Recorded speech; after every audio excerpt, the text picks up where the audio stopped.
আজকে আবারও আমরা তিনজনে মিলে চলে গেছিলাম কাজে।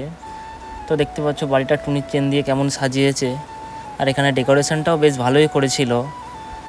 আর আমি এখানে চারিদিকটা ঘুরে দেখে নিলাম, আর ক্যামেরাটা ঘোরাতেই দাদা তো পালিয়ে গেল, দেখতে পাচ্ছ। আর তারপরে আমার কাজগুলো আমি করে নিচ্ছিলাম। আর এই কাজগুলো এখন যদি করে না রাখি আমি, তাহলে পরে আর পাওয়া যায় না। আর এখানে দেখো আমি দিদির সিঙ্গেলগুলো নিয়ে রাখছিলাম, আর আমি বুঝিয়ে দিচ্ছিলাম এটা করবে সেটা করবে। তো তারপরেই শুরু হয়ে গেল নাচানাচি। তো যাই হোক, নাচানাচি করছে সবাই মিলে, দেখতেই পাচ্ছ। আর এখানে বাচ্চারা দেখো কেমন নাচছে।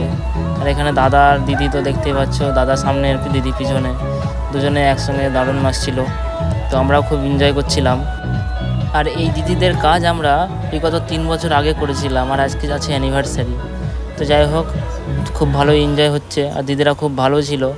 আর দেখো তারপরেই আমরা খাওয়া দাওয়া সেরে চলে এসেছিলাম কাপেল শ্যুটের জন্যে। তো দেখো সুমিত এখানে ছবি তুলছে। তো দেখো তোমরা ভিডিওটা দেখতে থাকো, ভালো লাগলে অবশ্যই লাইক কমেন্ট শেয়ার করে দেবে, আর চ্যানেলটা সাবস্ক্রাইব করে দিও। আর দেখা হচ্ছে পরের ভিডিওতে।